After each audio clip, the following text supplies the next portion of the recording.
वर्तमान समय विश्व में हृदघात साजिश समस्त चिंतार विषय वस्तु। हृदघात वर्तमान समय लोकों प्राणघातक साजुछि। किए केउ समय भी हृदघात मृत्यु वरण करुछंती। ए हृदघात पाई लोक माने अनेक मेडिसिन खाउछंती। किंतु दर्शक बंधु आपण माने जानिछंती कि आपण माने जदि आपण मानकर नीतिदिनिया जीवन भितरु मात्र 30 मिनिट समय निजको देबे ताहले आपण ए हृदघात समस्या रक्षा पाई परिबे। तेबे आसंतु जानिबा डाक्टरक ठारू एहा किपरि भाबरे संभव।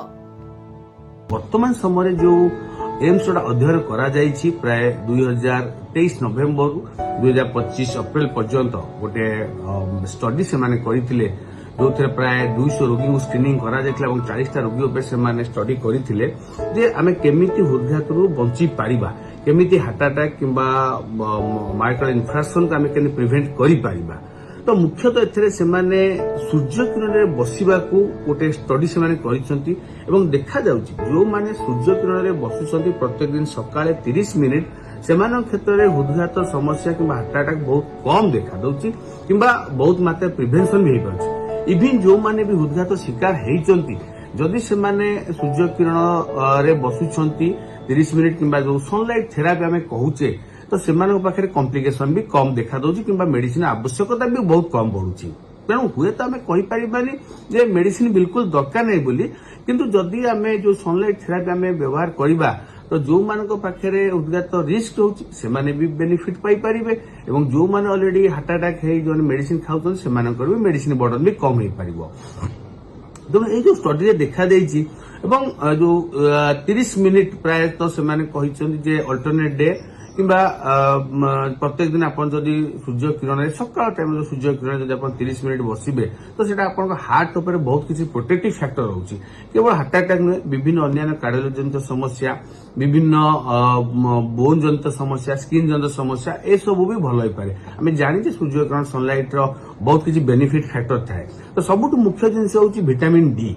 सूर्य किरण आम गोटे विटामिन डी मिली थाए जोटा कि आम देह तैयारी होता है और से विटामिन डी आमको विभिन्न प्रकार ऑर्गन टाको प्रोटेक्शन देता है। आम जानते स्किन, बोन एवं हार्ट उपर तार बहुत किसी भल पॉजिटिव बेनिफिट अच्छी। तेणु जदि विटामिन डी आम अत्यधिक नहीं था तो हार्ट अटैक हो कि हार्ट फेलियर हो से अगेंस्ट आमको प्रोटेक्शन मिलता है कि सुरक्षा मिलता है।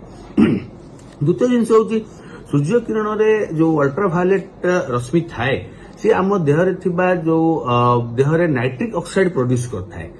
नाइट्रिक ऑक्साइड हूँ गोटे भासो डायलेटर ता माने आम देह थी रक्तनाड़ी टे डायलेट करता है और बीपी टाक किसी मात्रा कमी देता है जहाँफल जो मैंने हाई ब्लड प्रेशर रोगी से बीपी बालांस रही है और हार्ट उपर प्रेशर किंबा लोड बहुत कम पड़ी था। तो ये दुटा मुख्य जिनस जो थे कि आप सूर्य किरण में बसवा द्वारा सनलाइट थेरापी नेवा द्वारा आप हार्ट डिजीज रिस्क कमी जाए।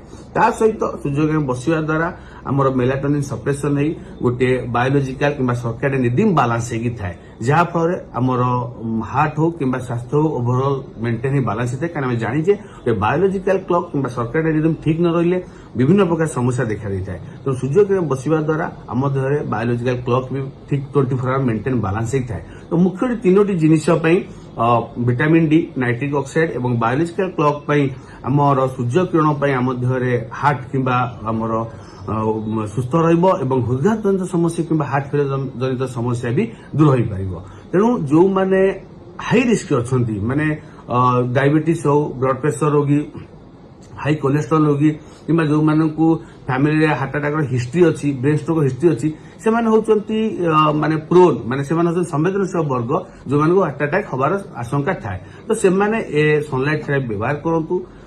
प्रत्येक दिन सूर्य किरण प्राय 30 मिनिट बस चेष्टा करूँ। सकाल सूर्य किरण किसी ना अल्टरनेट डे बसतु, सप्ताह को 4 दिन भी आप बसी पारे। एवं युव हूँ कि वयस्क हूँ निज हार्ट को सुस्थ रखा हेले सनलाइट थेरापी निहाती भाव में आवश्यक। एवं जो मानू रिस्क रोचे से तो निहाती व्यवहार करेंगे और जो मानू हार्ट अटैक अलरेडी हो सारी से मेडिसिन खाइबा सहित सनलाइट थेरापी कि सूर्य किरण बसवार अभ्यास पकेबे हार्ट भी आहुरी सुस्थ रही पार। धन्यवाद।